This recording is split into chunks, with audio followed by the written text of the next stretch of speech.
So today the teaching will be, as I said yesterday, the praise to the Buddha for teaching dependent origination. The text that we went through yesterday drops for nurturing beings. Because any sentient being wishes for happiness, and in order to achieve, everyone has the right to achieve happiness. So everyone has the right to live a happy life.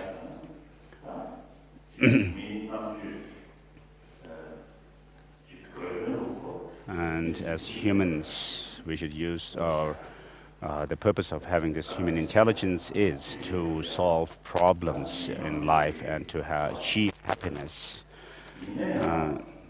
But then this intelligence that we have as humans sometimes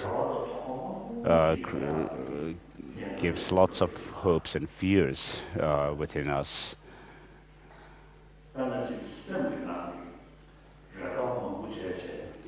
Because of our hopes and fears, people are unhappy. So people, because of this, people have the more number of suffering. The animals don't have that much. The animals are satisfied when they get their food, and then once they are satisfied with food, then they just live idly. And then when there's no danger to their life. But humans, because of our hopes and fears, we tend to create lots of problems to ourselves. So nurturing beings in the title doesn't mean only nurturing the body, but the mind as well.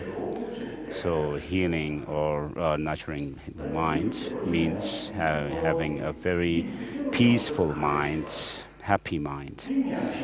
So what you have to know here is what causes us unhappiness, and then try to find the means by which you can achieve happiness. So when you take a medicine, for example, you have to first know what you are suffering from, the disease or the sickness. So without knowing that disease, just taking the medicine, or when you are sick, without taking medicine and hoping to be cured, then this will not happen. So when you are unhappy, you have to find the causes and the conditions which give rise to those states of mind, and then you try to reduce those causes and reduce the unhappiness. And so the less your unhappiness, you are unhappy, the happier you will be. So it's not necessary that you have to have a blissful experience as such, but you can also have a neutral sort of experience whereby you are also very peaceful, calm. So when you are happy, you have peace of mind, and if you live your life in this way, your life will be meaningful, and this is the meaning of the purpose of the healing or nurturing.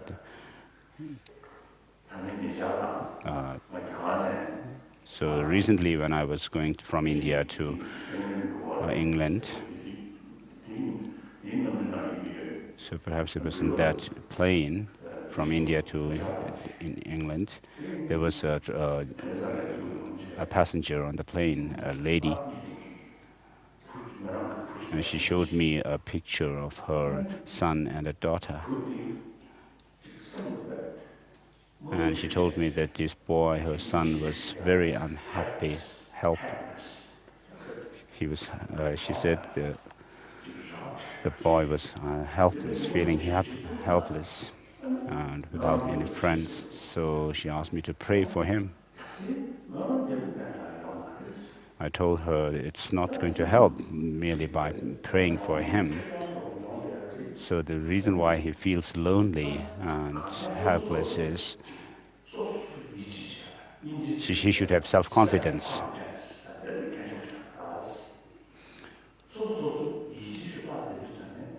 So when you lose your self-confidence, then you feel helpless. You have no way to turn, nobody to turn to.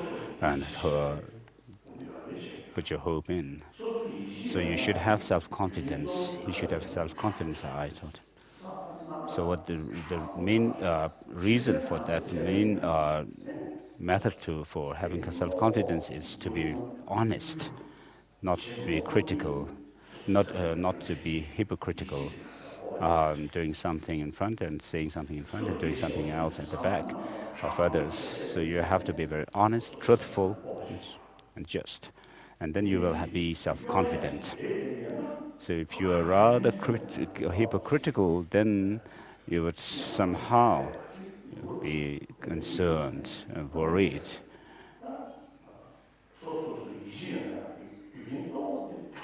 So the self-confidence is the means by which you should develop. The honesty is the means to develop self-confidence. So we have to base our behavior and attitudes on secular ethics. So, which is to say to have warm-heartedness. So whenever I tell people, the practice of Buddhism is ideally you should help others. Even if you cannot help others, you should at least not harm them. So if you have a warm heart, an altruistic attitude, even though there may be some things or people which may cause us fear or suspicion and so forth, these happen in relation to others. So if you have warm-heartedness, altruism, and feeling of closeness with them, then there is no reason why you should feel suspicious about them and fear them. So honesty, you should have pride within yourself and confidence. So if you're honest, you will have confidence, self-confidence.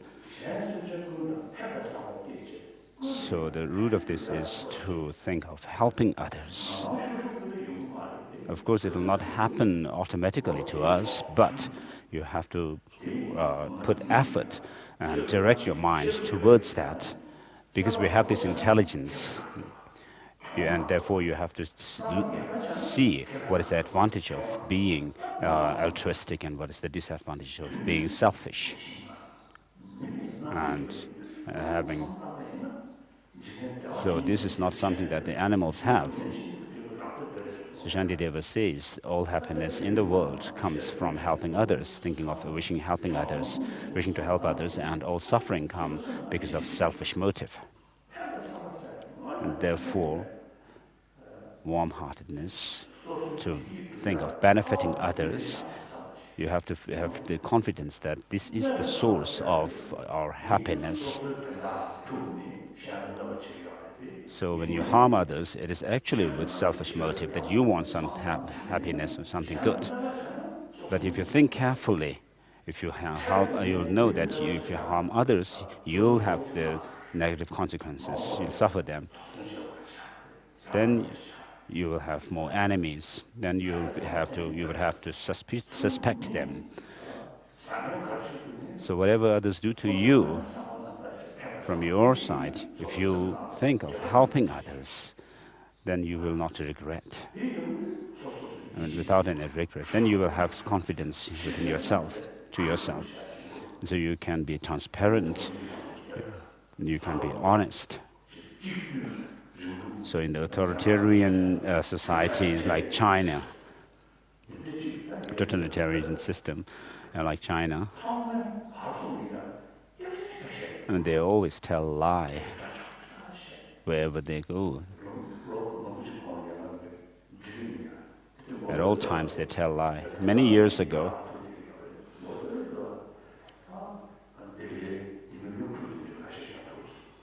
in the early years, I met some Chinese students in Delhi, and they told me that these days in China, we can't actually express what we want to say. So we have to suspect everybody. And then I have a friend, a Taiwanese, friend. I asked him.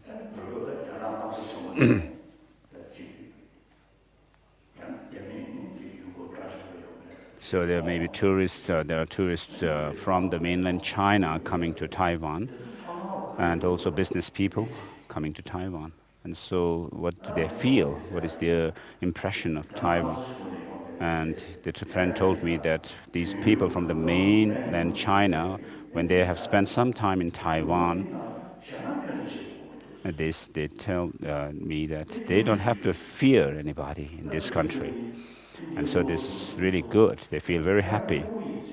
And so they say that eventually they will shift to move to Taiwan.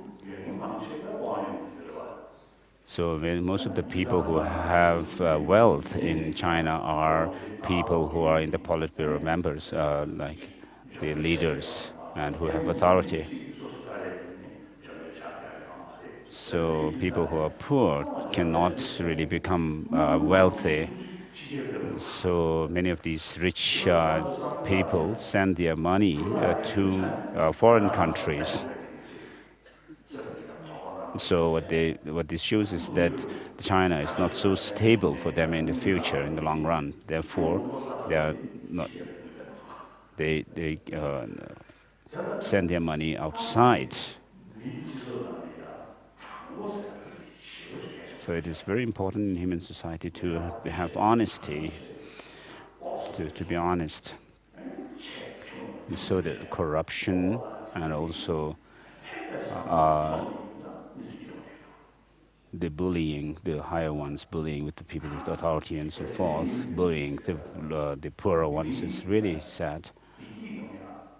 And so human happiness, the root of it, it's rooted in our mind, which is the peace of mind. And you should have no suspicion and fear. And the main cause for that is to have the wish to help others, benefit others. And when you have this, then you will not have to suspect anybody. So the meaning of drops for nurturing beings, the essence of the meaning in this text is this one. So it says in the text that you should develop knowledge and good qualities and develop the altruistic attitude. If you have this, then you will be happy in this life, and you will also be happy in this next lives. So you'll be happy, your friends, families, the society, communities will be happy. So if you have covetousness or malicious thoughts, then there will not be happiness within yourself or family or kins within a family. So if that happens, then the family will not be happy. So if you don't have trust with each other, even if you take the same food from the same kitchen and so forth and live in the same house, without trust, there's no happiness. I have friends who say who are very wealthy, but then within their family, they don't have happiness. So it's important to have honesty, transparency, and truthful. Then you'll be happy. Individually, you'll be happy, and then there'll be happiness in the family and society. So this is not only me who's talking about it, but today in the world, there are many scientists and brain scientists, neuroscientists, and psychologists and so forth. They are talking about a moral crisis, the lack of moral ethics in society, and that's creating moral crisis. So if you have to find the means to resolve this problem based on religion, then it becomes rather narrow approach. So we are talking about a universal problem in the whole world. So you cannot solve this problem with just by basing yourself on some religion. So therefore, there is no other way but secular ethics. And so When you talk about secular ethics, you don't have to preach people like you preach religion. So in the nurturing drops for nurturing beings, it says you have to develop knowledge, and therefore you have to do something in the education system. So we talk a lot about hygiene, physical hygiene, and how to keep healthy physically. So there's no reason why we should not also teach about healthy minds. So just as we educate people about keeping a healthy body, likewise we can educate people about healthy minds. So we had recently this conference with scientists. With the topic of the conference was healthy body, healthy mind. So in order to have healthy body, you should have healthy mind. This is the theme. So when your mind is totally disturbed, then you will not have physical health as well. So there's strong. This makes a big difference. Healthy minds makes a big difference for healthy bodies. So we are not talking about reaching enlightenment, Buddhahood, but we are talking about how to live a good life. So from kindergarten, just as we have education from kindergarten to university level, we have to have a curriculum for finding peace of mind. So I've talked about this with many people, and there are people who are taking initiative in this. So for developing peace of mind, you cannot just say you have to meditate on or cultivate love and compassion. And so all the religions have been saying this for thousands of years. But the reason why we should develop love and compassion, this has to be introduced. The reason for developing this has to be taught to people. For Christians, of course, they have their creator God. So if you do that, like in order to serve the will of God, I mean, you have to practice love and compassion. That's not very universal. But there are many people who claim to be religious, but then in their day-to-day life, they are bullying others wherever they can, and they indulge in corruption and so forth.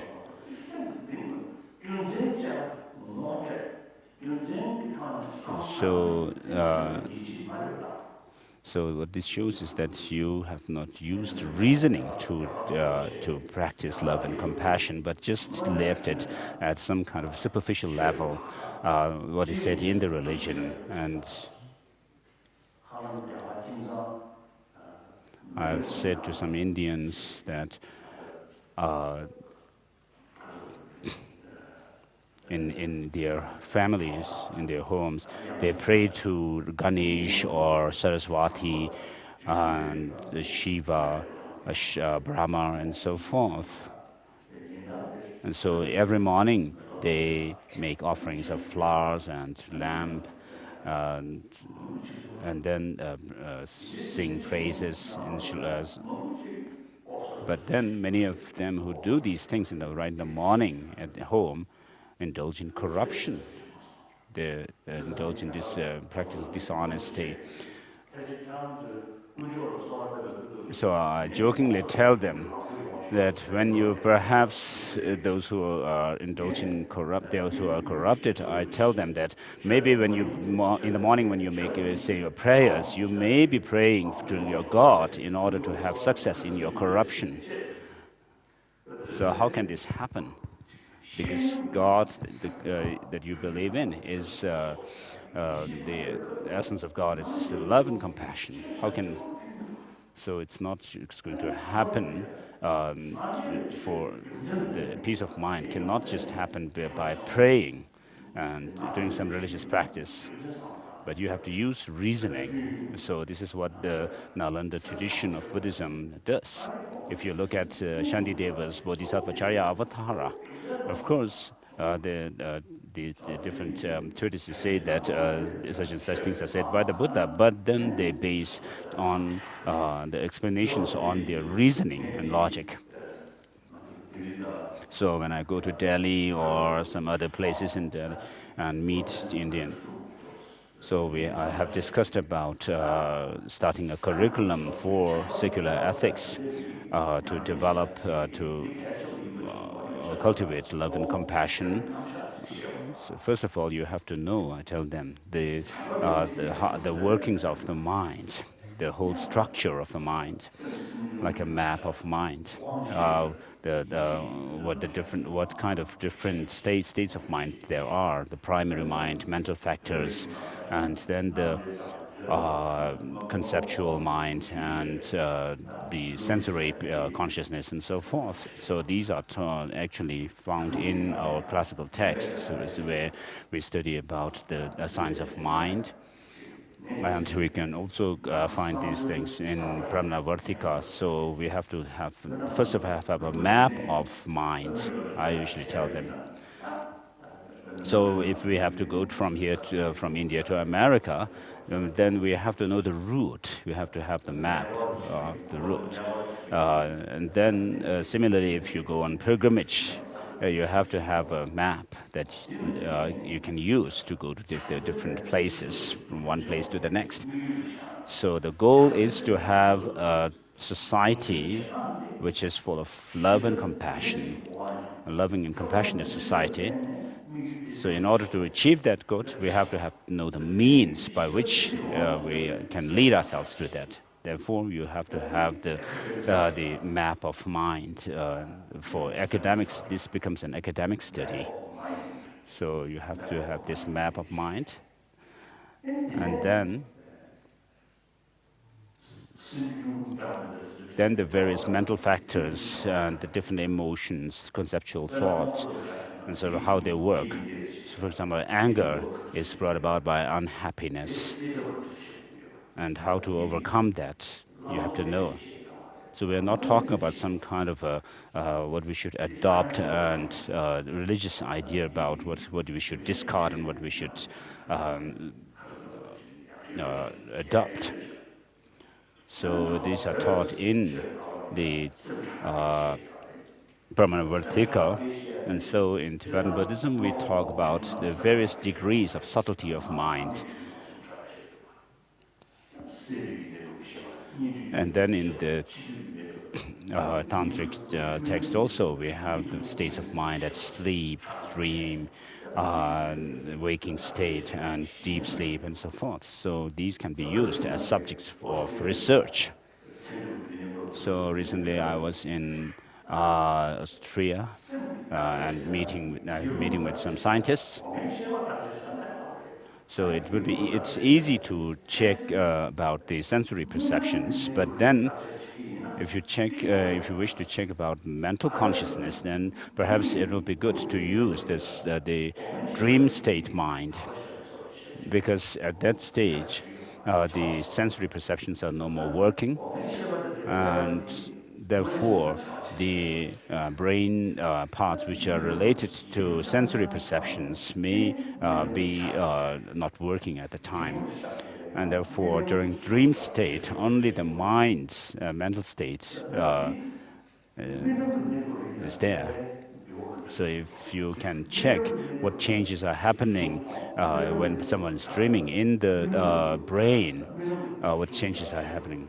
And when somebody is actually experiencing smell or smelling and tasting some food and so forth in dream, what changes are going on in the brain should be checked. So far the scientists don't make distinction between the conceptual mind and non-conceptual mind. So I say to them that it's very important to make this distinction, to know the distinction. So I had this discussion with some Austrian scientists. I know them from a long time. So I know one German professor, scientist I know, very formula. Is really a huge man with a huge nose. So we are very good friends. very close friends. So he was also there in the meeting. So he said one time when we had a meeting in the Dharamsala here, he drew a map of the brain. And he told me that the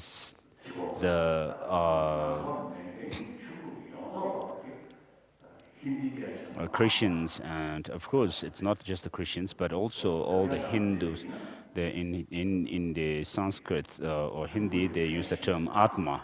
In Tibetan, we call it a self, which is separate, distinct from the five aggregates.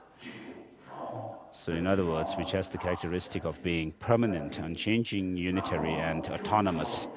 So except Buddhism, all other religious traditions believe in this Atma, or soul in English.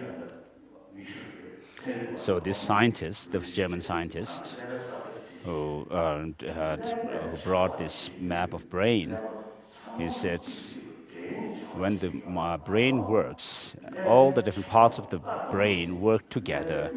But there is nothing which is like a governor in the center of the brain at all, he said, which controls everything. So he said the idea of the concept of the teaching of selflessness that is taught in Buddhism is really relevant here. So he said all parts of the brain work together. Of course, the brain, there are different parts of the body, like the visual cortex and so forth, and then there are other parts which work for hearing and so forth. But then when the brain works, he said, the whole brain works together. So recently when he was there in Australia,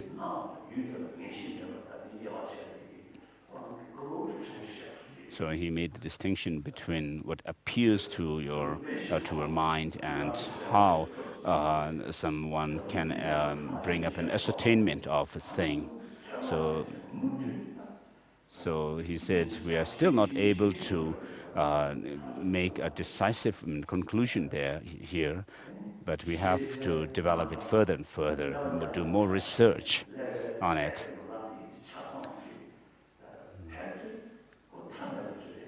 So he said that we cannot explain. We only know a very small part of the workings of brain, and it's very difficult to know the working of the whole brain. So yesterday, because of the question by one student, it reminded me of the Japanese journalist. He said that the scientists have proved that there is no past and future lives. Decisively, they have proved. But then I said, I have not really heard this, that the scientists have decisively proved that there is no past and future lives. But because it is a topic which is hidden from them, which is obscure to them yet, and therefore for someone to whom a certain topic is not within the purview of research, they cannot actually prove its non-existence.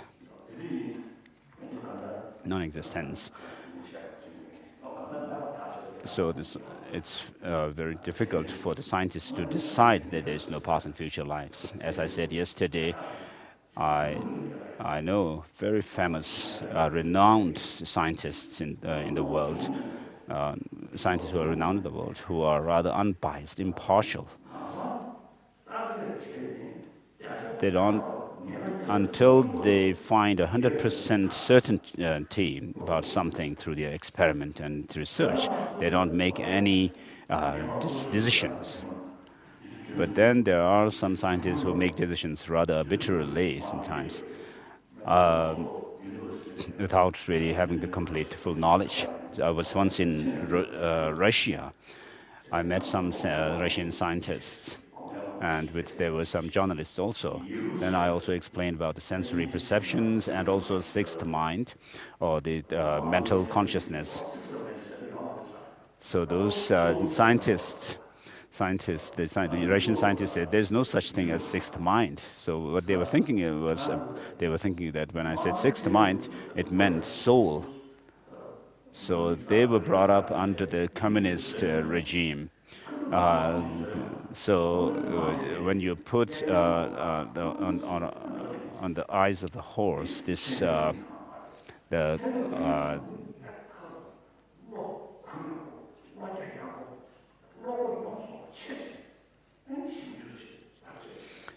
so the real good scientists always are open to research. They don't make decisions right away.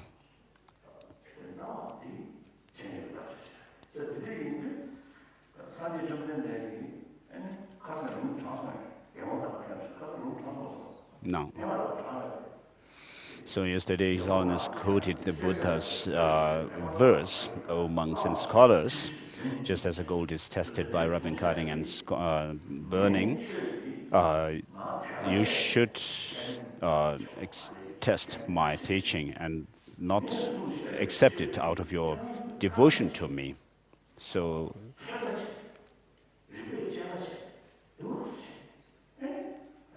whatever I have said, the Buddha has said that you should accept them after you find it standing to the test of reasoning and your experience and experiments.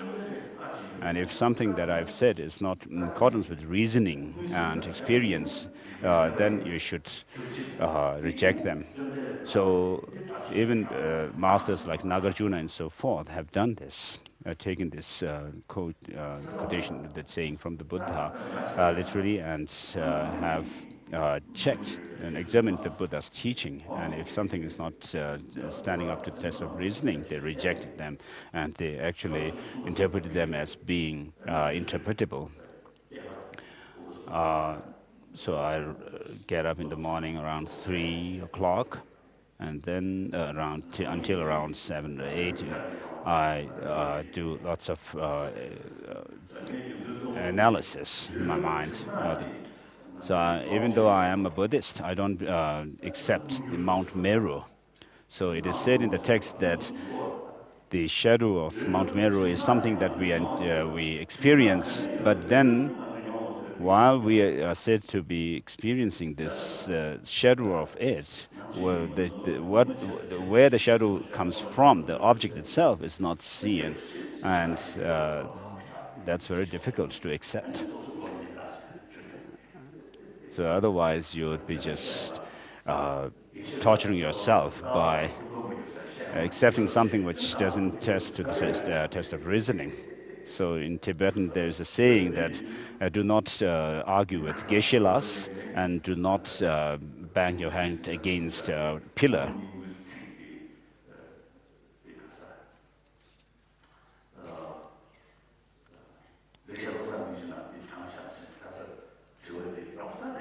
So the question that somebody put yesterday about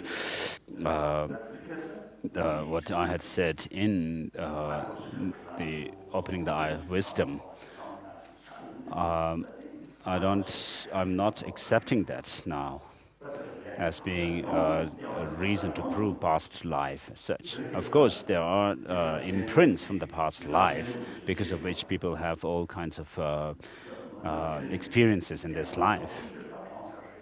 So what I've said in the opening the eye of wisdom, actually the source is Bhaviveka's the essence of Madhyamaka. So one scientist I knew, he is now dead. So he said that at that time there were about 6 billion people on this earth, and he said that just as there are 6 billion human beings on earth, there will be 6 billion viewpoints on one object from 6 billion people. So because when you go into the subtle levels or workings of the neurons and so forth, they are very different from individual to individual. So many of the things that scientists explain, which are considered to be mysterious, So perhaps they may be because of our past imprints from the past lives. But when I talk with the scientists, I'm not mentioning to them about the past imprints from the past life as such. So whatever we can discuss at the level of the scientists, the field of their research, I tell them. So when I have discussions with scientists, I say that we are not discussing between Buddhism and science, but we are discussing something which is science taught in Buddhism and modern science. So regarding the past and future lives and so forth, these doesn't come under the purview of the scientific research yet. I tell them. So perhaps we are now at a very beginning stage of doing some research on the mind scientifically, and perhaps it will develop further in this century. And as they find more and more information through their experiments and research, they may be able to find more and more information again.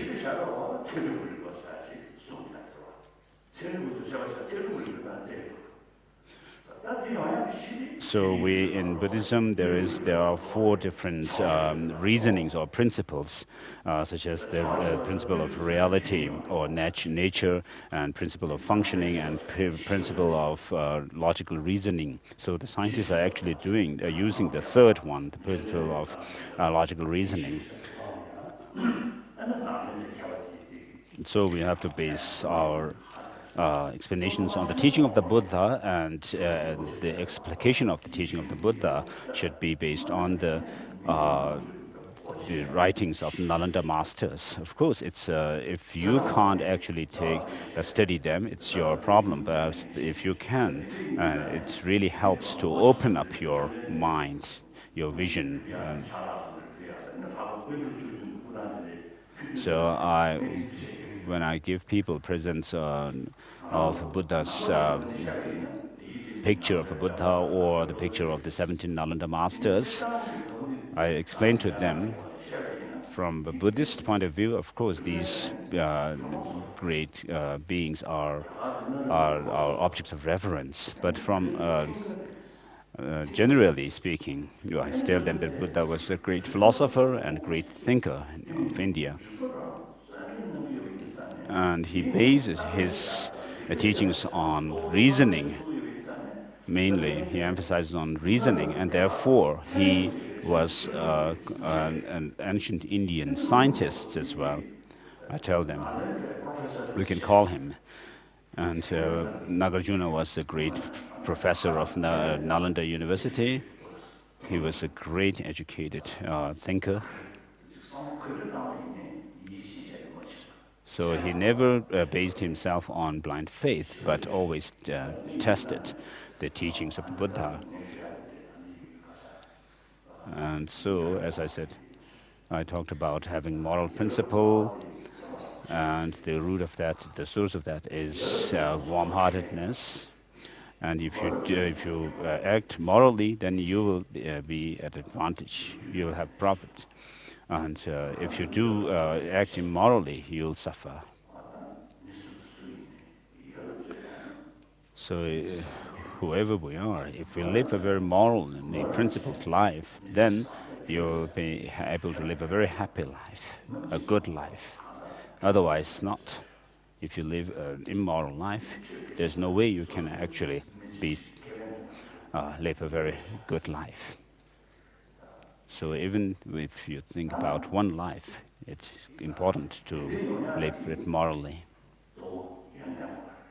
So for this, mainly what you need is education, knowledge. So you have to build up moral principles through reasoning, not just blind faith. And therefore, in the texts on logic and epistemology, there's some mention of afflicted compassion, which is even there in the animals. So the animal compassion in the animals come from the view of clinging to a self and thinking about oneself. But usually when I explain about compassion, there's a level of compassion which extends to one's family members, relatives. So this is something which is oriented towards the other's behavior.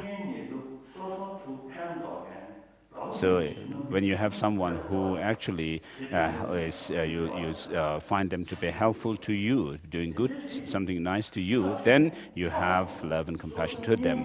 So this is also biased and doesn't extend. It's biased and doesn't extend to others who are you consider to be your adversaries. So this is other oriented, based on the action of the others. So this is there even in the animals. So this is afflicted compassion and love. And similarly, you can have afflicted faith and afflicted loving kindness or affection. So these are biased and partial. So these are rooted in our self-grasping attitude. Now the unbiased kind of love and compassion is not based on biological factors. So there is a seed in us. Biologically, we have a seed for compassion and love. But then this has to be nurtured with the help of our wisdom and discernment. We have to develop it into that universal kind of impartial love and compassion.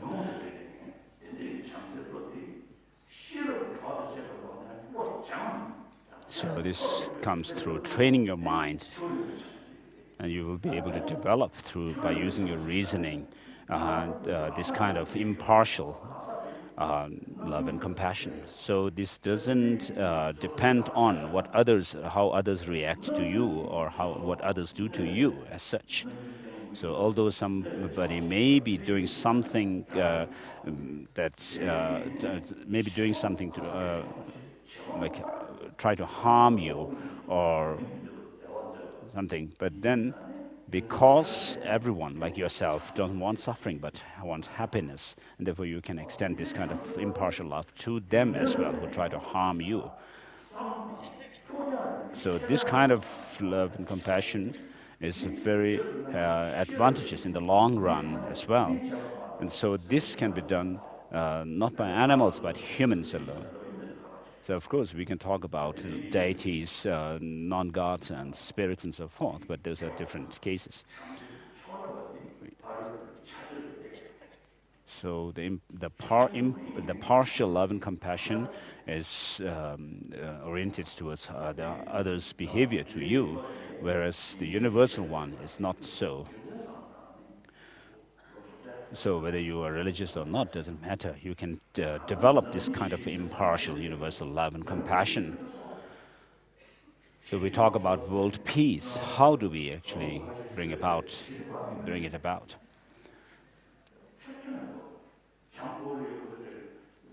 So how can you actually develop universal world peace just by having some function and releasing some doves? Like they do in North Korea. So we did this one time also. It seems like we are actually torturing the doves when we do this.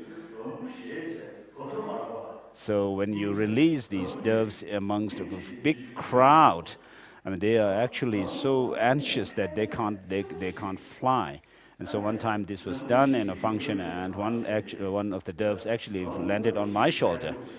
So we want world happiness, but then we are disturbing the peace of the mind of these doves. So that's very silly to do. So we have to bring about peace within our mind. So I have a story to tell. During the Soviet Union times, and I met some journalists in Moscow. So they were actually putting this word in my mouth, peace-loving country, before 1979 it was.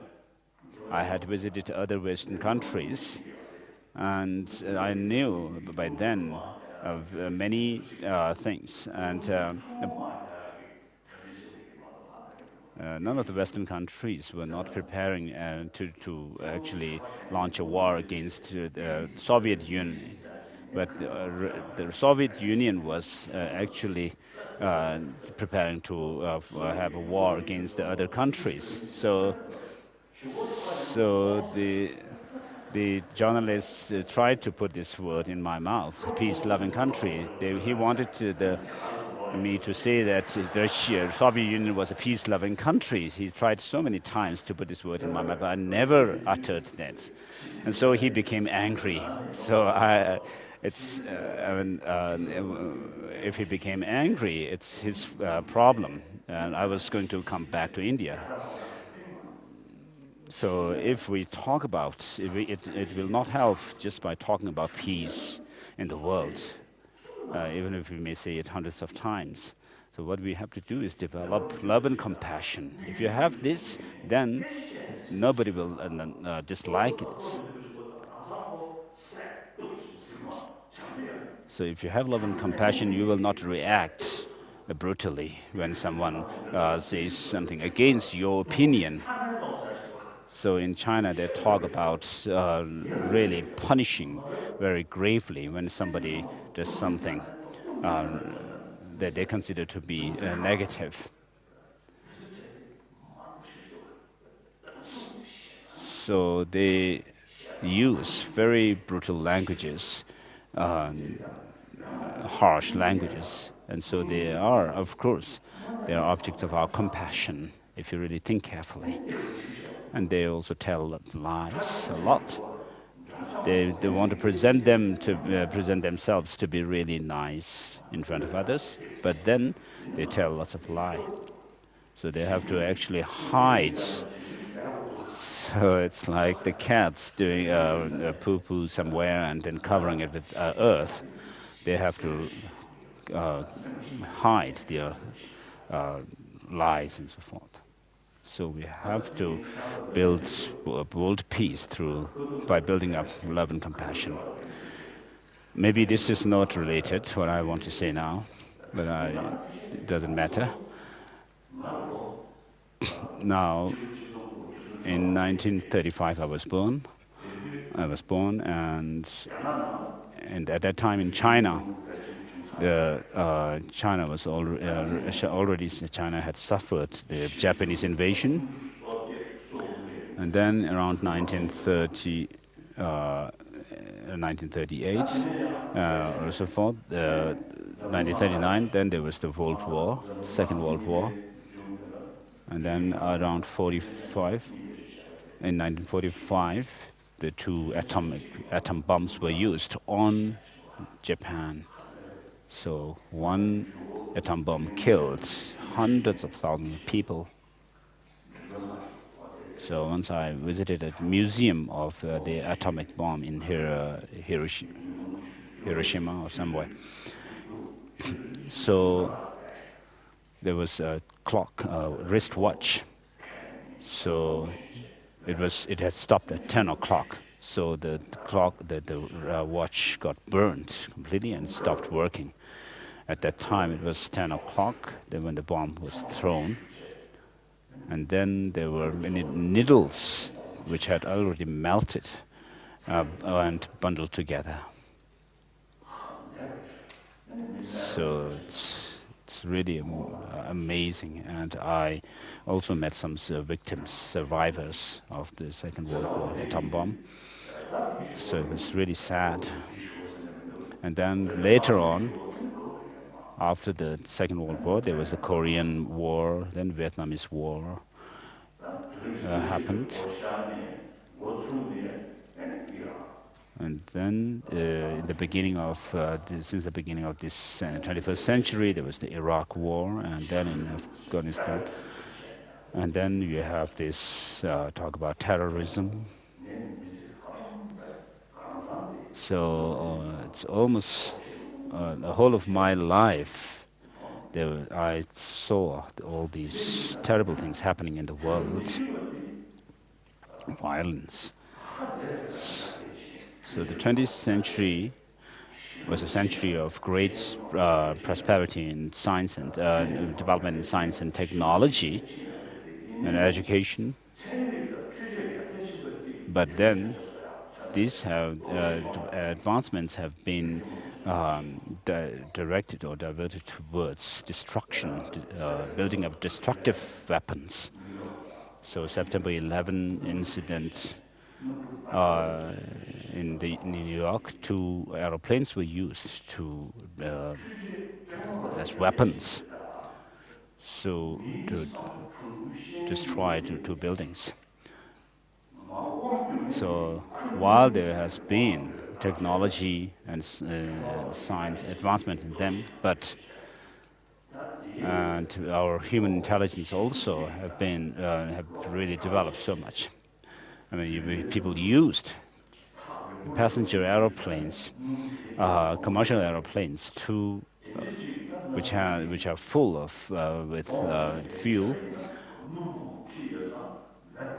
So they actually calculated very well all these things, that these planes, if they are used at such and such time, it's full of fuel, and they were not, the people who used them were not foolish, but they were really intelligent people. But then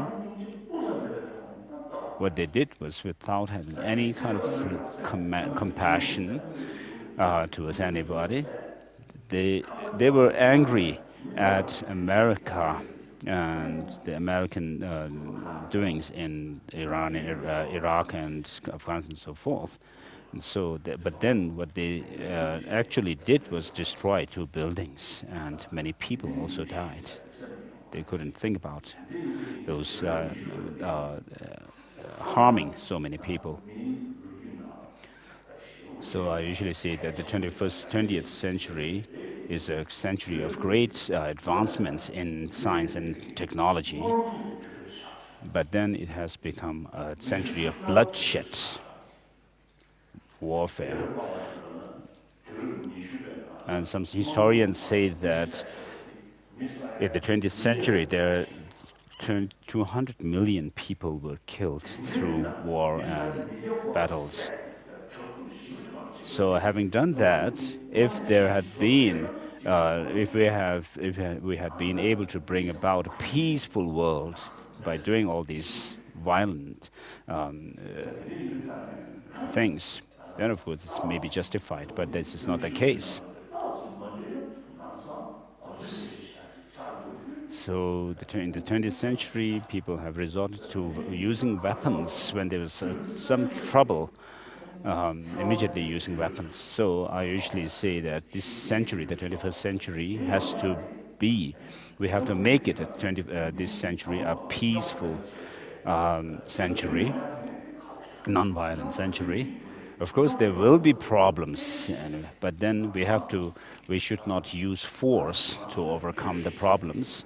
And thinking of winning, having victory for yourself, but defeating others. So we should also have dialogue to resolve the problems.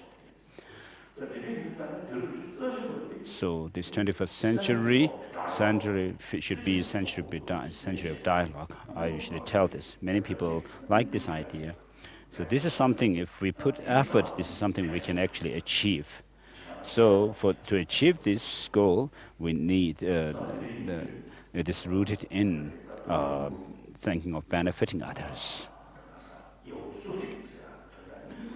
So this is the essence. What I've been saying so far is about the essence of drops for nurturing beings, to build morality, honesty, and for that you have to use our intelligence, our discernment, wisdom. So now we have come to the point of introducing the teaching of the Buddha, based on this in praise to the Buddha for teaching dependent origination.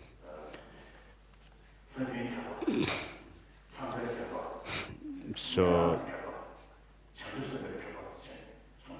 there are four vehicles which are mentioned in the sutras.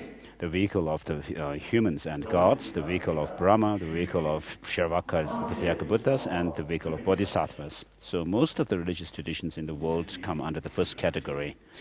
How people can live a good life in this world, and how people can reach heaven and so forth. So these have to do with the vehicle of humans and gods.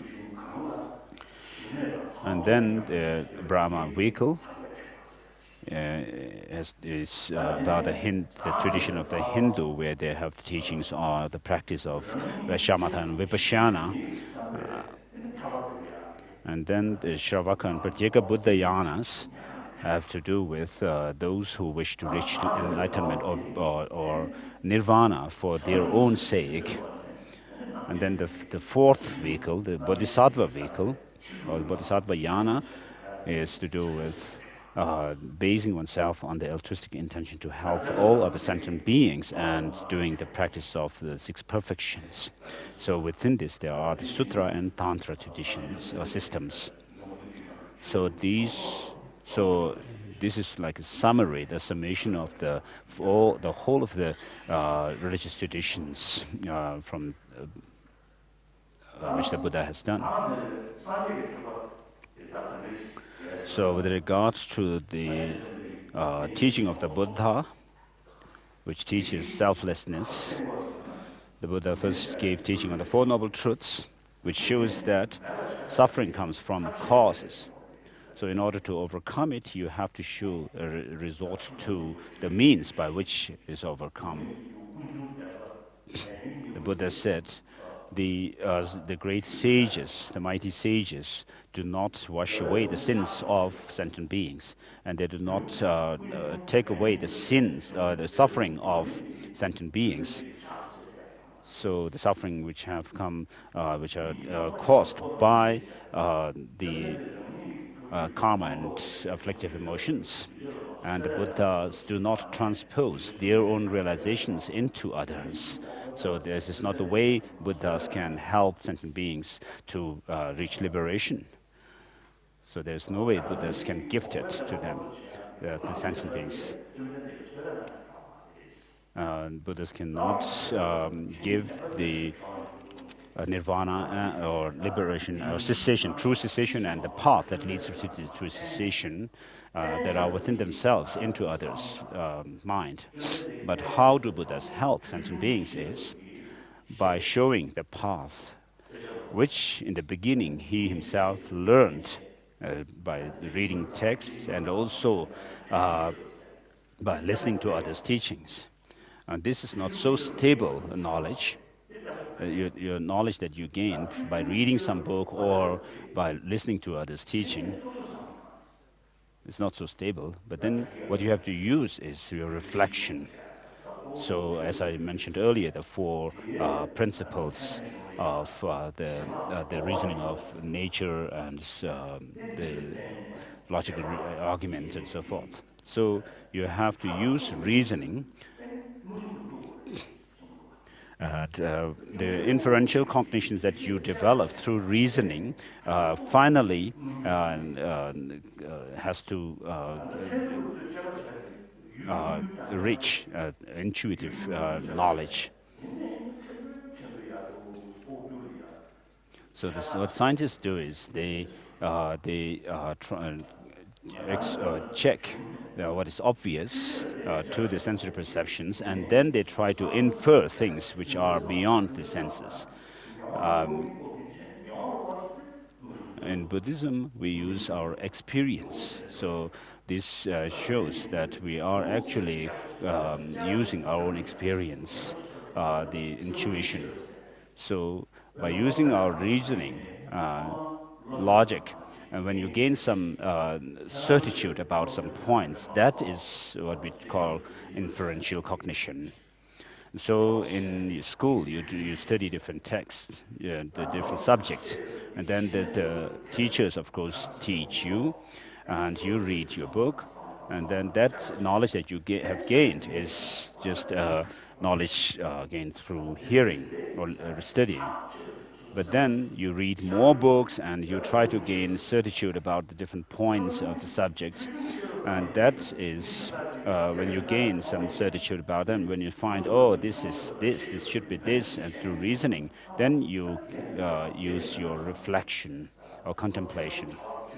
So merely remaining at the first level of hearing will not be so stable, because when somebody else says something else, you'll be diverted towards that kind of belief, and you'll not be able to stand your own ground.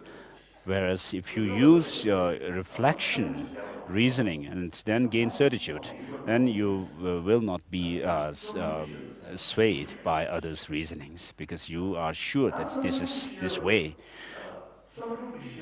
And then, having developed this kind of wisdom, or developed through reflection, then you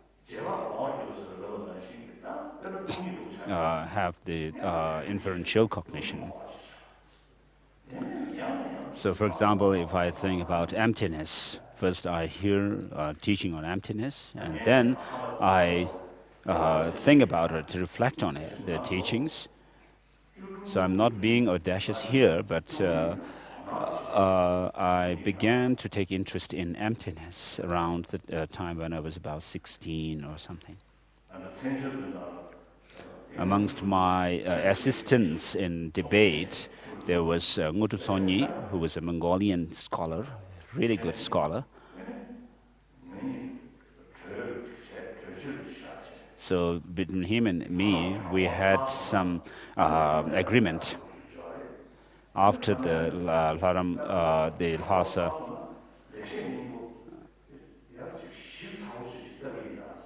so we made an agreement to study in detail Tsongkhapa's essence of fine sayings. The text on interpretable and the provisional meanings of the teaching of the Buddha. So but after my examination, Geshe examination, the situation in Tibet completely changed, of course. And then I told this monk to go to Sera. And then there was Minya Lobsang also, who also was in the same Geshe examination as me. So if he had been able to escape into India, he would have been great. So his name was Lobsang from the Minya Kansen. Loseling from Loseling, Drepung Loseling.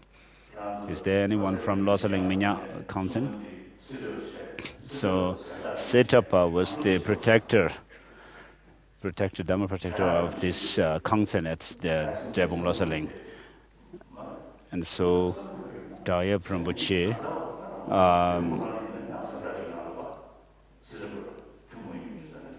Daya Rinpoche did some test in front of Daya, set up this Dhamma protector, whether he should flee to India or flee Tibet or not. And in front of this set up protector, the oracle, and the divination came that he should not flee to India. But then Daya Rinpoche actually decided otherwise. So it had been better that he escaped into exile. So this great master, scholar, I really feel sorry for having lost all these great scholars from Minyak Kansen of Loseling. So since the age of 16, I really took some interest in emptiness.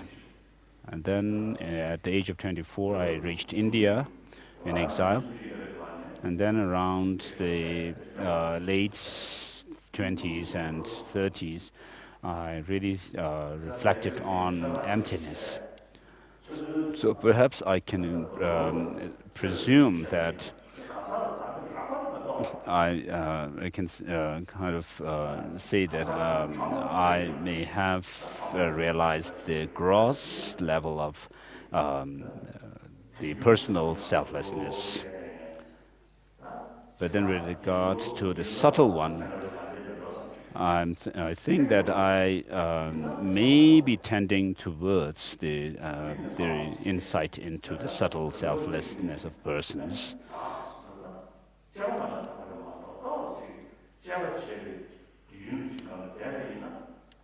Unless I do not do some analysis, but if I do analysis, when I think whenever there's this word, I made a Lama sit on my or on the lotus at my heart and so forth, I tend to think about this I can kind of come to some kind of understanding of selflessness of this I. So yesterday there was a question about self. So you have to develop this experience through by contemplating on these kind of things over and over again. So around my 40s, I could kind of gain some kind of understanding or insight into the selflessness, and I could see that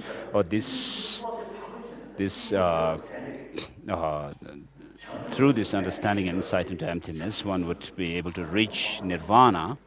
And so I thought that around that time that if I reach nirvana, then I would really take a long rest. But then in 1967, I received teachings on the Bodhisattva Charya Avatara by Shantideva from Kunulama Rinpoche Tenzin Gyaltsen.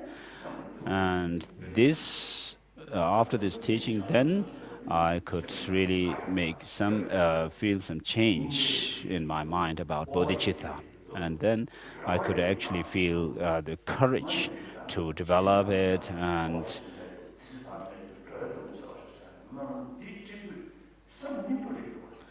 this prayer, which says, as long as space endures, as long as sentient beings remain, may I too remain to dispel the suffering of beings. I mean, when I say this prayer, it really gives me inspiration, great inspiration. And also, I really like this prayer in Bodhisattva Charya Avatara, which intelligent one would feel despondent thinking about bodhicitta. I recently received some message about a Lama who had said that he was going to thinking of taking rebirth in Sukhavati or some paradise. And I thought, what use is that? The reincarnation of the Lama is supposed to be helping other sentient beings who are suffering. So why think about being born in some pure land? And in the life story of the first Dalai Lama, the Ginten Drup, there is this mention that some students told him that you have prophecies that you will be born in some pure land, Sukhavati, and you may have lots of signs and indications for that. And then Ginten Drupa's response for that was, I don't expect to be. I'm not thinking of being born in Sukhavati or some pure land. My intention is to be able to help other suffering sentient beings as much as I can. I'm not thinking about, so I'm not boasting about it. So what I'm trying to say here to you is that I have found that there are many different experiences can actually happen to oneself in my own life. For example, about the experience of emptiness, and also about bodhicitta, this altruistic intention to become a Buddha for the benefit of all sentient beings. If you have to think about what you are studying and you have to actually reflect on them, think them over and over again. So what happens is we have this, because of our selfish motive, thinking only about one's own welfare and well-being, we have all kinds of problems, and therefore you have to see the disadvantage of this selfish motive. So may my body and all the resources that I've gained in the time, may I dedicate them for the benefit of all sentient beings. So this is in the prayer, which is called the Sixth Session Guru Yoga. And when I'm unable to recite these lines, don't think that I don't do the Sixth Session Guru Yoga every day. I do it. So maybe some of my friends here would think that His Holiness maybe not doing the Sixth Session Guru Yoga every day.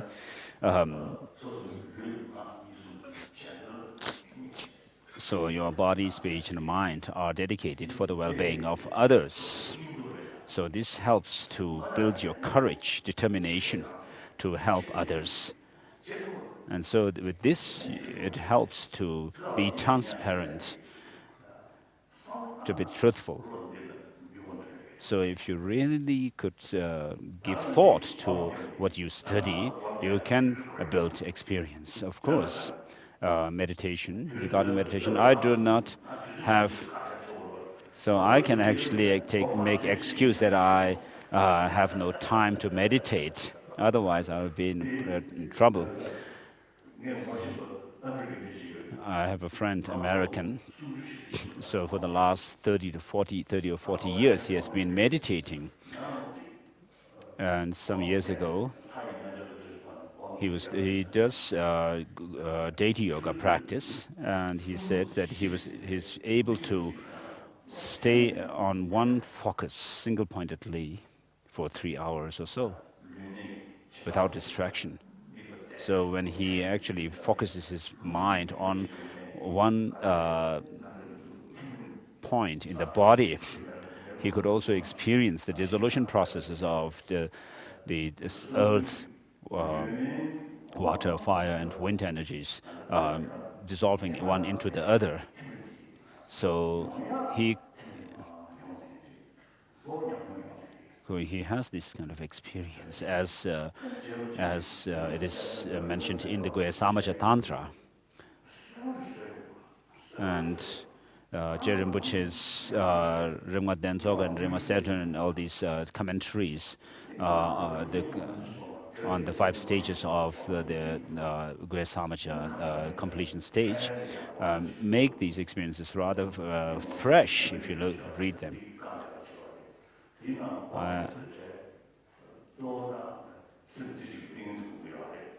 So I have an American friend who helps people to meditate, single-pointed. And he meditates on the 37 factors leading to enlightenment. Some of them have experience of being able to stay on one focus without distraction for 4 hours. So I have told some scientists that they should actually check these people with the permission of the practitioners themselves, of course. So if you meditate, it is possible to build a single-pointed concentration. So as this American guy has said, I mean, you can actually have the experiences which are given in the text. And then with regard to bodhicitta, you can see how this holding others more dear than oneself, you'll be able to win the battle against selfish motive, self-cherishing attitude. I'm telling you, this is from my experience, not that these things have happened in the past. And then all of us have the Buddha potential to become a Buddha. Buddha nature.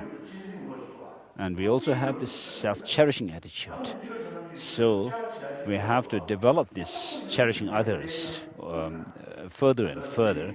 And we also have to develop this critical mind which checks about the reality of things further and further. We should not leave. We should not think that there's things that are taught in the text are just not real experiences, but words. So some Tibetan who had come from Tibet recently, when he saw some monks debating, he said that, "Oh, you're always talking about some things that are not really there. You're talking about things that are non-existent." And then a story goes that one Lama was giving a teaching, and one of the people in the audience asked, "Where is the Buddha, whom you consider to be very sacred?" And then the Lama, who was on the throne giving teaching, "Where is the Buddha?" When this question was asked, I mean, he had no answer because he was not really well educated. If he were educated, he would be able to give answer to this, like it is taught in the Prajnaparamita Sutras, where it says that the mind is not within the mind itself, but the nature of mind is clear light. And so when the audience asked the question, perhaps the Lama didn't know. Perhaps he knew, but he didn't actually give the answer, the correct answer. But perhaps, most probably, he didn't know. So the answer he gave us, up there in the azure heaven, in a crystal palace, the Buddha resides there.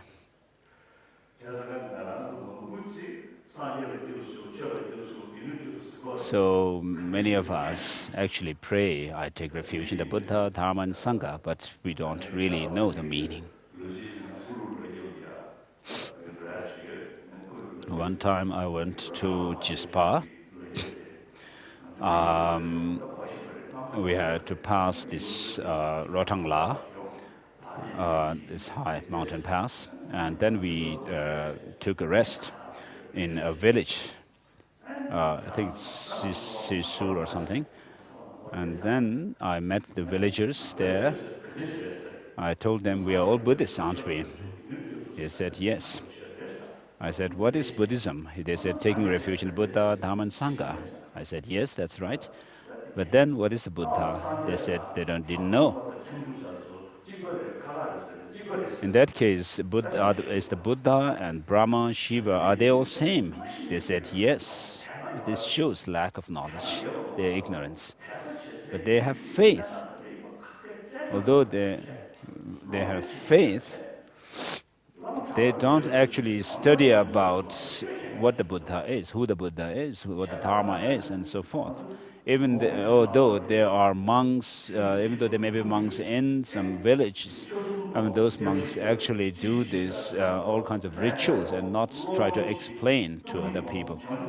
So people go to some teachers, some lamas or monks.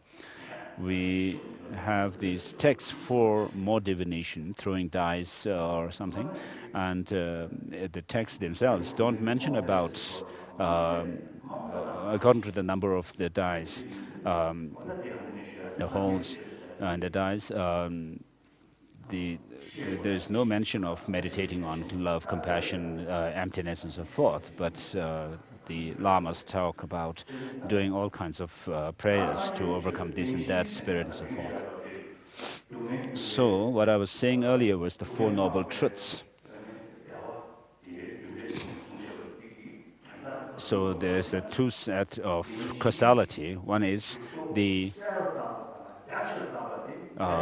causality in terms of how we are led into samsara, and we have suffering, and the other causality is how we are led out of samsara through the path of the true path. And then, with regard to the working of these, the causality of how we are led into samsara and how we are led out of samsara, a more detailed explanation is given through the teaching of the 12 links of dependent origination, where you have the first link as ignorance, which gives rise to the second link, the condition, the formative karma, and then the consciousness and so forth. And then in order to overcome this chain, break the chain of suffering, you have to meditate on selfless and so forth. Thereby, you actually reverse the whole order, and you overcome ignorance, which will cut the next chain and the rest. So this teaching on for the dependent origination is also found in the Pali tradition. But then when you go deeper into this causality, the dependence in terms of causality, you come to the most subtle one.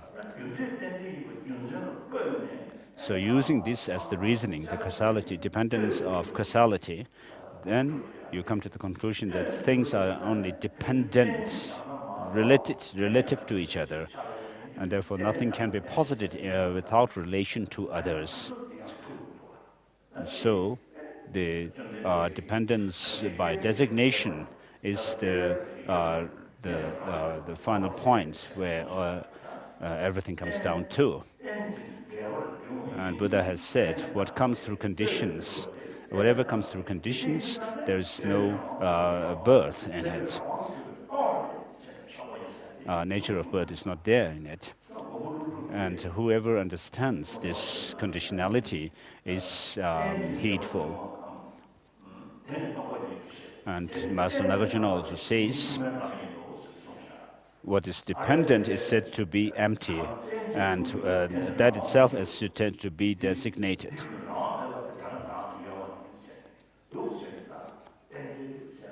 And this is the path, the middle path. And Aryadeva says the same thing.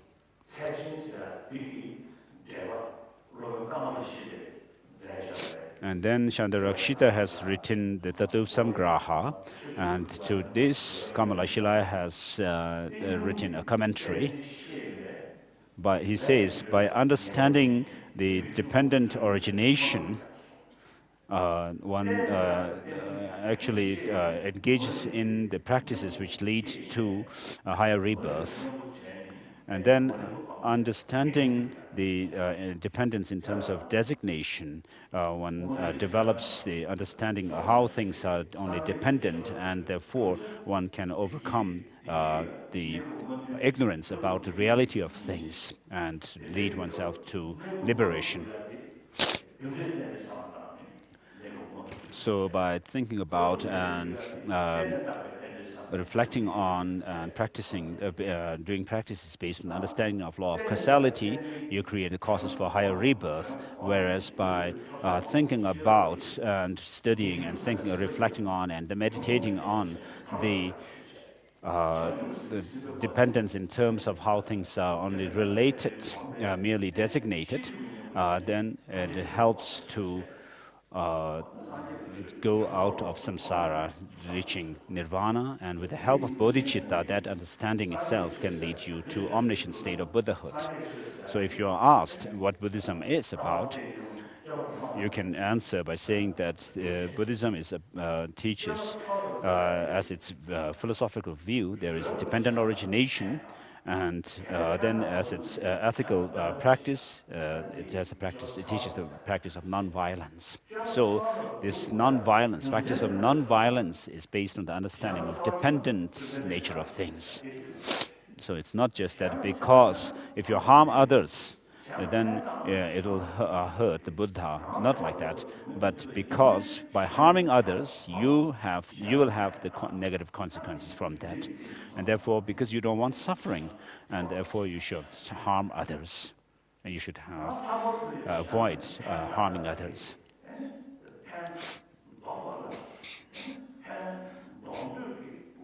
So if you wish to help others, whatever problems and challenges you may face, you should have this courage, which is helped by bodhicitta. So this should maybe can be helped by the understanding of emptiness. This is very clear in Nagarjuna's Bodhicitta Vivarana, commentary on the bodhicitta. So he says that once you understand how things really exist, that they do not have any intrinsic nature, that everything is empty of intrinsic nature, then there will naturally, there will be an upsurge of compassion towards the sentient beings. So this is, of course, in relation to disciples who are of sharp faculty. So what you have to understand is that the ignorance should be overcome by developing the understanding of emptiness. And then, therefore, you have to understand emptiness and then find that the nirvana and omniscient state of Buddhahood and so forth are possible, because you have the antidote against the root of all these problems, the samsara and the cognitive obscuration, which is ignorance about the reality of things. And this can be overcome through the understanding of emptiness. So ignorance also gives rise to attachment and aversion. So how do you overcome ignorance? So Aryadeva says that one should put all one's effort in understanding emptiness, gaining insight into emptiness, because if you understand the dependent nature of things, how things arise in dependence on other factors, then you will be the ignorance will not arise.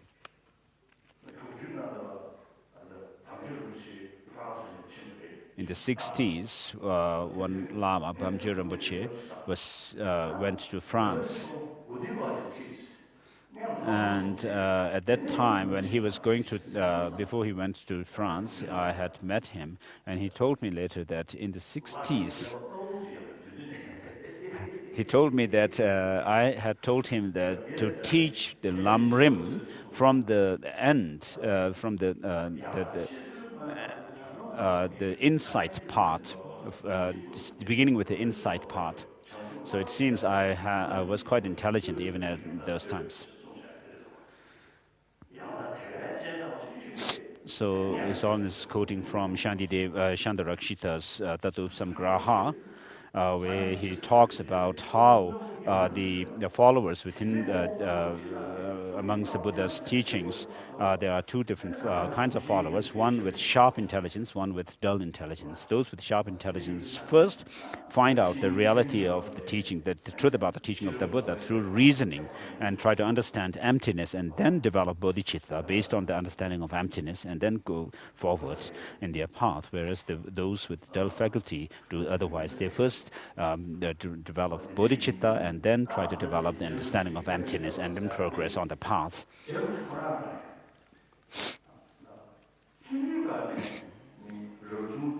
So with regard to Je Rinpoche Tsongkhapa, of course he received his Upasaka vows or precepts from Karmapa Rebbe Dorje, the fourth Karmapa, in Amdo, and he took refuge in the Buddha. Of course, he had been saying, Je Rinpoche has said in this text,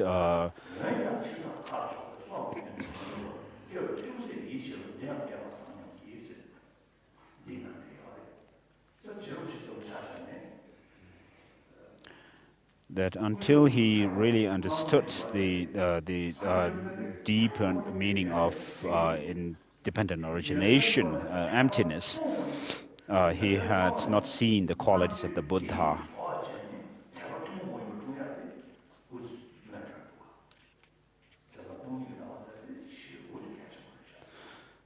So his faith, reason-based faith in the Buddha, must have come through his understanding of emptiness. So he didn't actually write this text, the praise to the Buddha for teaching about dependent origination, like composing some text purposely, but it just was an extemporaneous kind of composition after gaining insight into emptiness on that morning.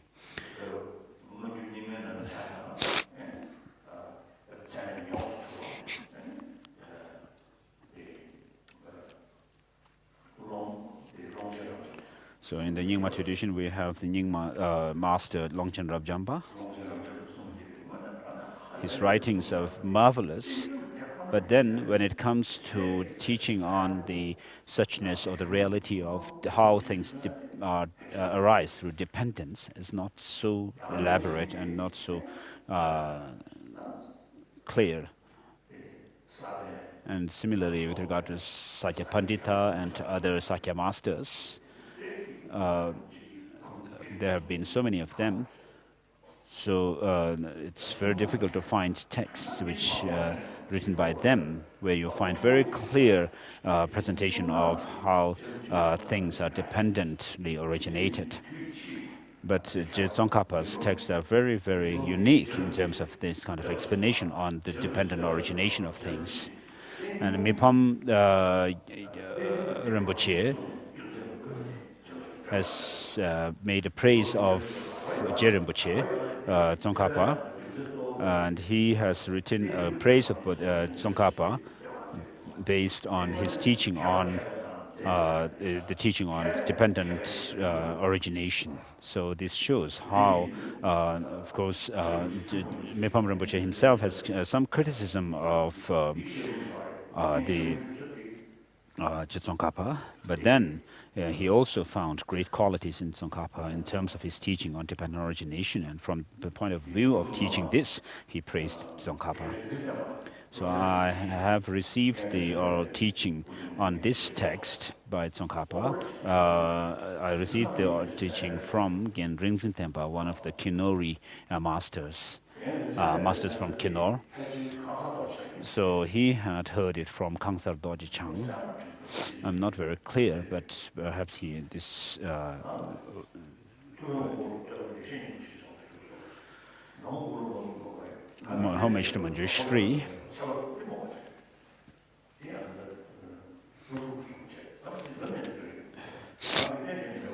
So in His Holiness text, there are the two verses, which are the verses of salutation from Mula Madhyamaka Karika of Nagarjuna. So, which is the verses for homage to the Buddha for teaching that of dependent origination free from the 8 extremes. So he was praising the Buddha, paying homage to the Buddha. And then he who here shows, in Tibetan it's a generic term, so the meaning could be explained by context.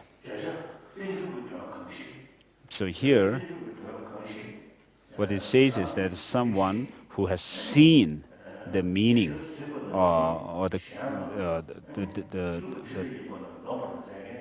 of dependent origination and taught it accordingly according to his own experience, without relying on others, autonomously. So someone who has taught this, it shows that. I bow to him, O conqueror, you who saw dependent origination and taught it.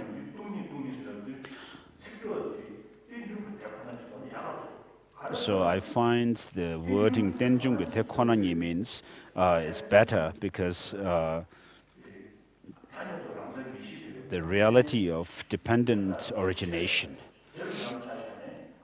or the suchness of dependent origination, because it's the connotation is that that of the understanding of emptiness from the point of view of the Prasangika Madhyamaka.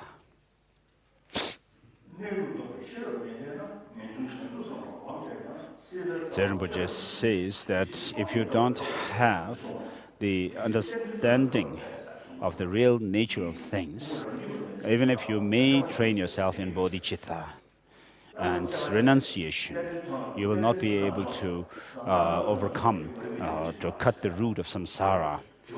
And therefore, he says, he advises us to develop this insight into the dependent origination of things, dependent arising.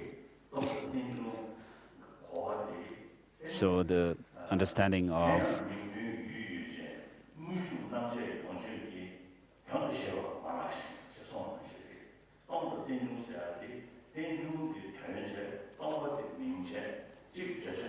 emptiness and dependent origination complement each other, but this complementarity doesn't mean that one is the meaning and the one is the object, nor is it like when you understand emptiness, that the dependent origination is implicitly kind of understood. It's not like that. But when you understand that things are dependently originated, then that destroys the objectification of things, and thereby you come to the conclusion that things are empty. So it's a very, very difficult thing.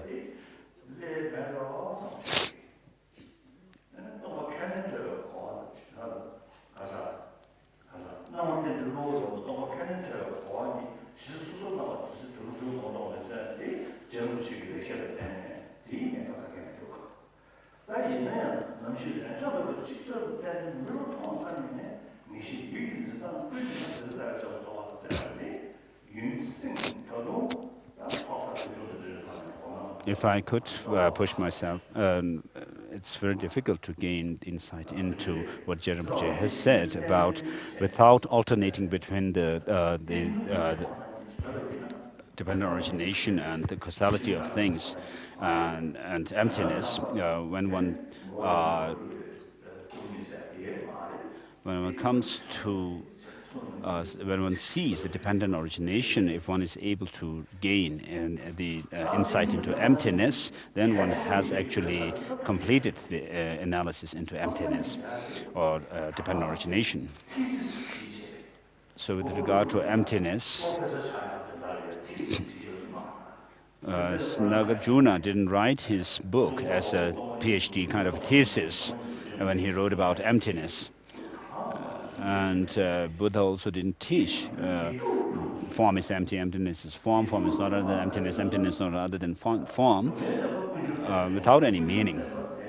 Why he taught this is because of the root of suffering, our delusions, which is the total confusion about the reality of things, or ignorance, the fundamental ignorance, which give rise to other afflictions, disturbing conceptions and emotions, and which give rise to creation of karma, and through which we suffer. So, in Buddhism, when it says that the root of suffering is ignorance, is something great. No other religious tradition says this. So this is true. So we all don't want suffering, we all want happiness. But we have suffering. Why? Because of our ignorance.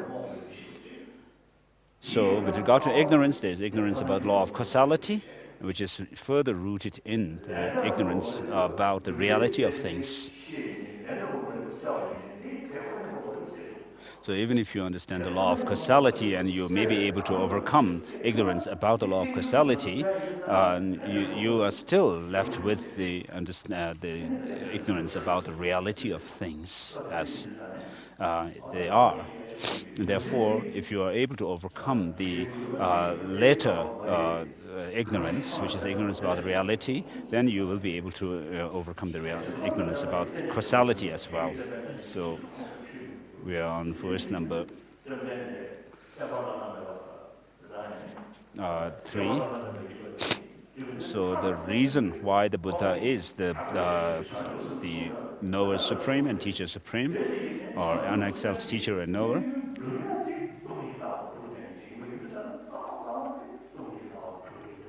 is because of his understanding of emptiness, teaching on emptiness.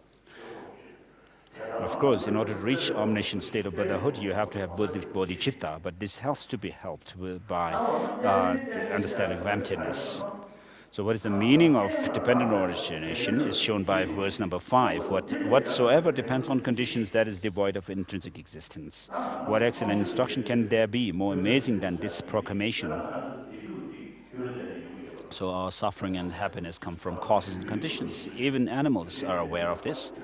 So this kind of gross level of the working of causality is even known. The animals are aware. So when you are hungry, you know that it has to be overcome by eating food.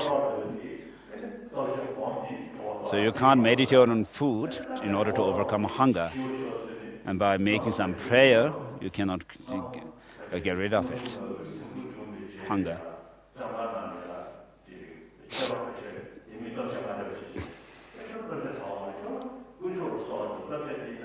So in the 50s and 60s, some Chinese jail guards have told some Tibetans that you don't have to eat food, you can just make your prayers to your Buddha and so forth.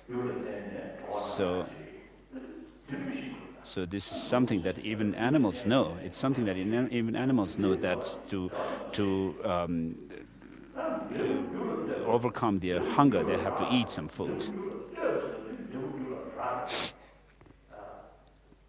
So effects are dependent on their causes.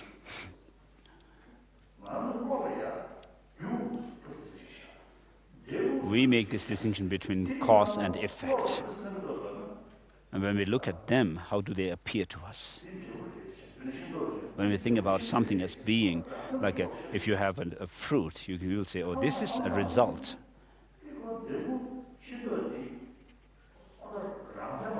So when this fruit appears as a fruit or the result and effect of something, there is this appearance that the fruit is out there as an entity which is not dependent on others. But the fruit is dependent on other conditions. And then you can talk about the fruit as a whole and having its different parts, its peel, the inside, the pit, the seed, and everything together. If you break up this fruit into pieces, then you will not have anything to point to as that, pinpoint as that fruit. You see me, you hear me, you see my body and form. So if you are asked, whose voice is this? You'll say it's His Holiness Dalai Lama's, Bhikshu Tenzin Gyatso's voice and body. But which is that Tenzin Gyatso, the Bhikshu Tenzin Gyatso? Is it the body or the mind or what? And then with regard to his body, all the different parts of the body put together makes somebody's body.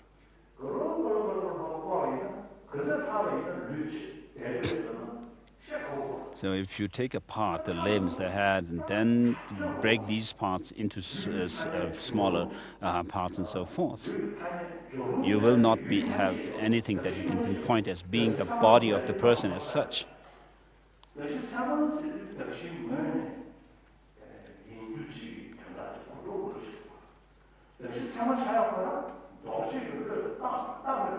So if we can talk about a valid basis of designation of something, but that validity has to do with a language or a concept that actually validates it.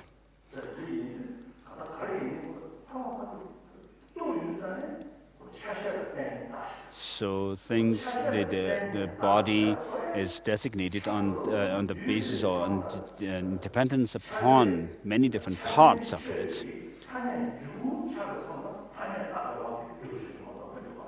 So when things come together to make something, an entity, and then you have at that point a basis for designating such and such. So you have only that way of existence of things, conventionality of things. So apart from this conventional way of existing things, there is nothing which exists, solidly from their own side as such, objectively. And so whatever is dependent on causes and conditions, what this shows is that it's dependent, it's contingent upon others. Because it's contingent, therefore we can talk about its dependence on causes and conditions. And therefore, because it's dependent, it lacks independent existence. And therefore, they are merely designated, merely nominal. And so, but then when things appear to us, they don't appear as being merely nominal or designated. We tend to believe there is this appearance of things having some kind of a solid existence from their own side. And then we have the sense of I. And then we think of my body, then further you extend it towards my relatives, family, my friends, and so forth. And so in this way, you create causes for karma. Verse number 6, by grasping at it, the childish strengthening bondage to extreme views. For the wise, this very fact is the doorway to cut free the nets of collaborations. Verse number 8, finished.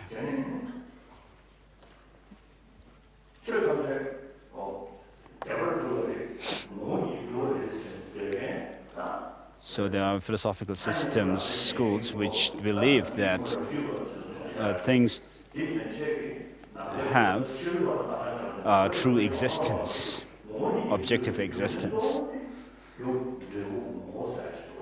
So things have some essence in them. Because they say that we can talk about the causes and conditions. Each and everything has their own causes and conditions. And because of this, they say, it's not merely conceptually designated or imputed, but the causes themselves give rise to their effects. And so they say that things don't exist merely because of our thought, our conception. But of course, when Prasankika Madhyamaka says that everything is merely conceptually designated, they don't mean that whatever things can be there, whatever we think of them as such. So our thoughts don't make things as such.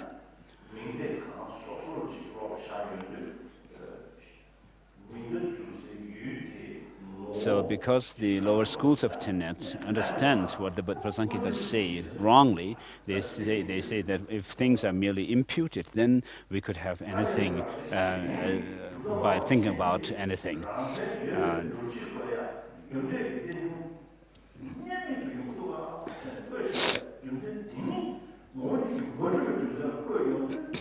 So what the reasoning that the other schools use to prove that there is some objective existence and true existence of things, that very reasoning the Prasankikas use to prove that there is no intrinsic existence. So this is what the Buddha has taught, and only the Buddha has said the true meaning of dependent arising.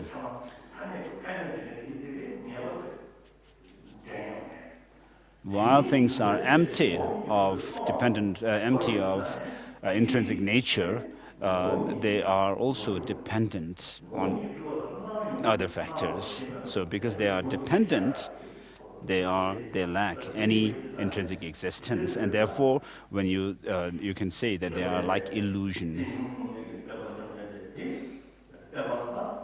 So, in verse number 8, it says that the Buddha was a wondrous teacher, and he is the wondrous refuge because he has given teachings. He has introduced us to the causes which lead us to this the fearsome samsara and the antidote to go out of the samsara.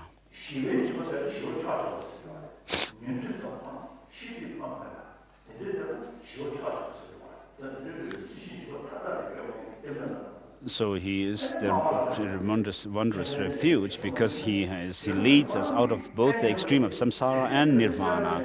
The extreme of nirvana here means that you are not left only in the peaceful state of nirvana as those of the Shravakas and Pratyeka Buddhas, but he leads you even out of that and leads you to Buddhahood. And Buddha, Nagarjuna and so forth have not just taken the teaching of the Buddha on faith alone, but they say you have to use reasoning. And therefore, the Buddha is a wondrous speaker because of teaching us to analyze things.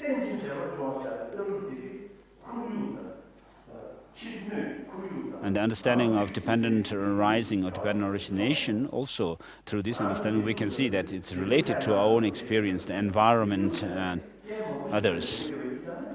We talk about happiness, well-being and so forth. But this has to also come in dependence on external factors as well. Therefore, we have to take care of the environment as well. The global economy also, we can explain it in terms of interdependent origination, and health also likewise.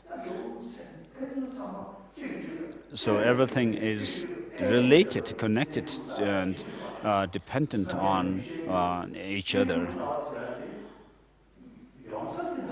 So of course, this concept of dependent origination comes from Buddhism. But then you can apply it in any kind of field of study, whether it's economy, societal problems, or global climate, and so forth. So many scientists, my friend scientists, really like this idea of dependent origination. This is really great, they say.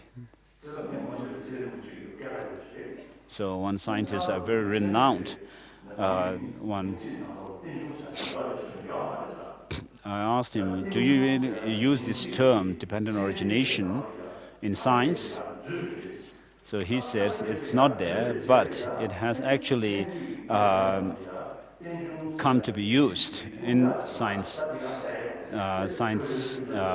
And it actually, he said that this term, dependent origination, has won a seat in the scientific world.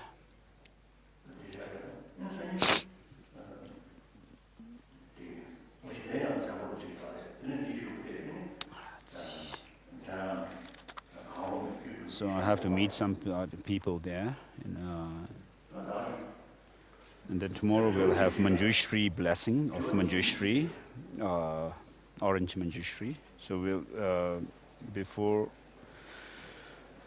leaving, we'll have one question. I'll take one question.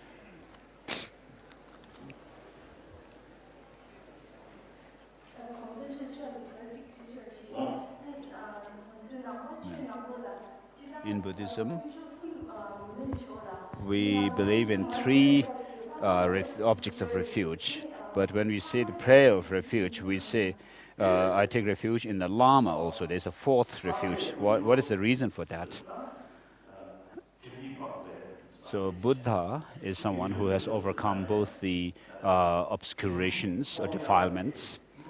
And then the Sangha is someone who has the experience of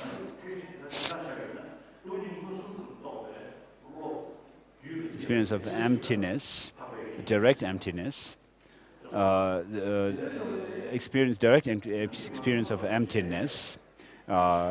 Someone who has the direct experience of emptiness is called a Sangha, jewel.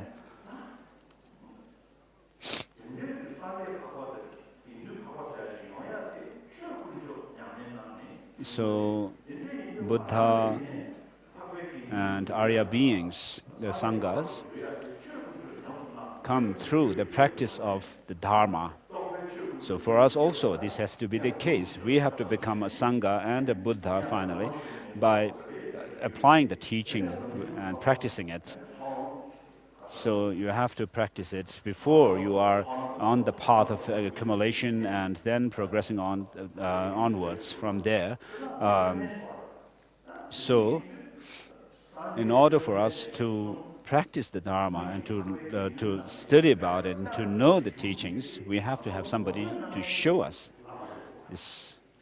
So for us, the Lama is our source of the teachings. He or she introduces the path, the teaching to us. So within the lamas, there may be Buddhas or highly realized Sangha beings, Arya beings, or ordinary sentient beings, and so forth. In Thailand, in Theravada traditions, they take Buddham Sharanam Gacchami, I take refuge in the Buddha, Dharma, and Sangha, and there's no mention of taking refuge in the Lama. But in Tibetan Buddhism, we have this because we have Tantra, and in Tantra there's so much emphasis on the Guru, and we have to receive initiation, Tantric initiation, which has to come in an unbroken lineage from the Buddha down to the Lama, and we also take the Tantric vows, and this has to be received from a person, someone who is alive. And with regards to Bodhisattva vows, you can actually take it from a representation of the Buddha, like statue of a Buddha, doing the ritual in front of it. And then also with regards to the Vinaya, the Pratimoksha vows, individual liberation vows, you have to take the vows from a living person.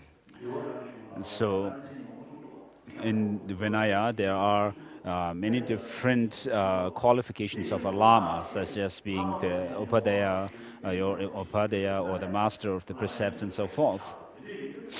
Therefore, because of this, the emphasis on the Lama being so important for us in Tantra, we have this line in our prayer, I take refuge in the Lama. So within the Lama, there could be those who are enlightened, fully enlightened Buddhas or ordinary beings.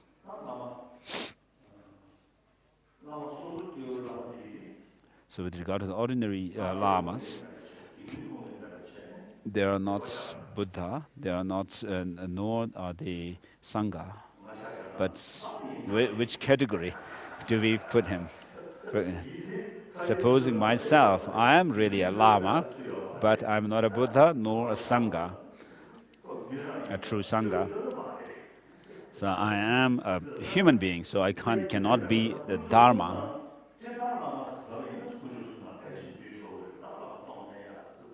So generally we can say a Lama may be considered or included within the three objects of refuge.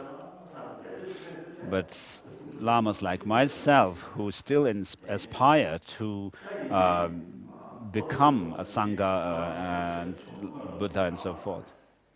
But then Milarepa says that the blessing of the Lama doesn't depend on your offering. If you have a big offering, you don't get a big blessing. If you have small offering, you don't receive small offerings, the blessing of a Buddha. But all is dependent on your faith. So I think the special mention of taking refuge in the Lama is because of Tantra. We may have another question, a second one.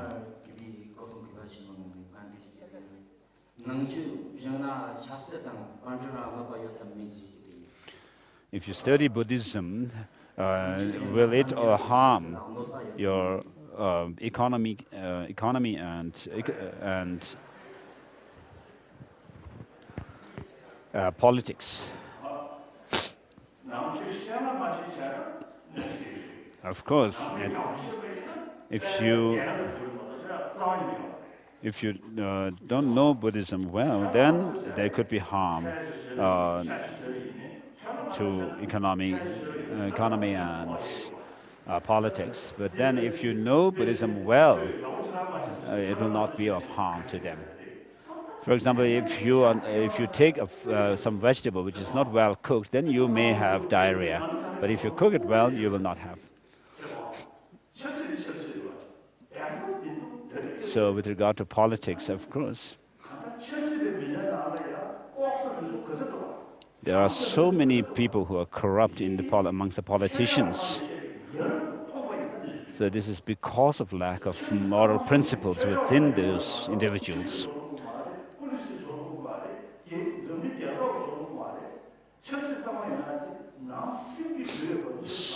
So clean politics has to come about by building up moral principles from within. It cannot come from UN charters or religion and so forth. So I went to a conference.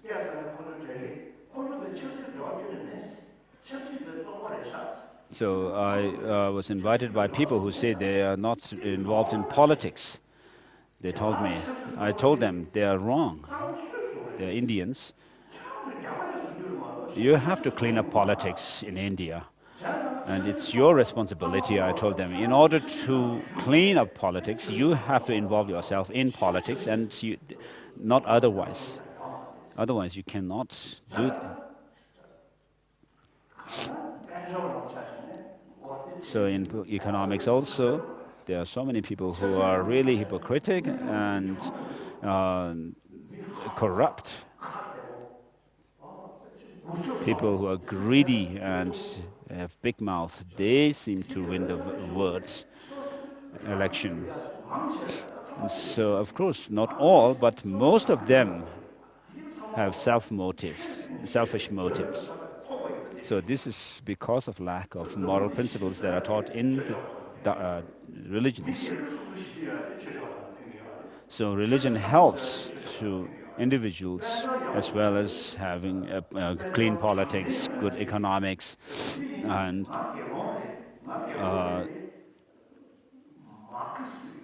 I am a Buddhist monk, but with regard to socio-economic theory, I believe in Marxism. I find it really good. As far as socio-economic theory is concerned, I am a Marxist. Not Marxist,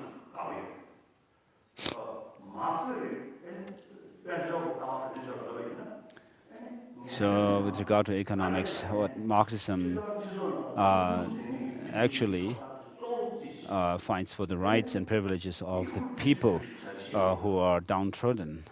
And they talk about equal distribution in terms of economics. So there is moral ethics in there.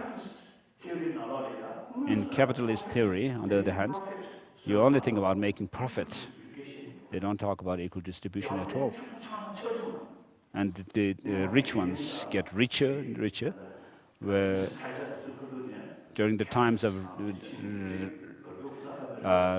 Ronald Reagan, the American president, and Mrs. Thatcher, they actually went on the path of capitalism. And in China, they are authoritarian.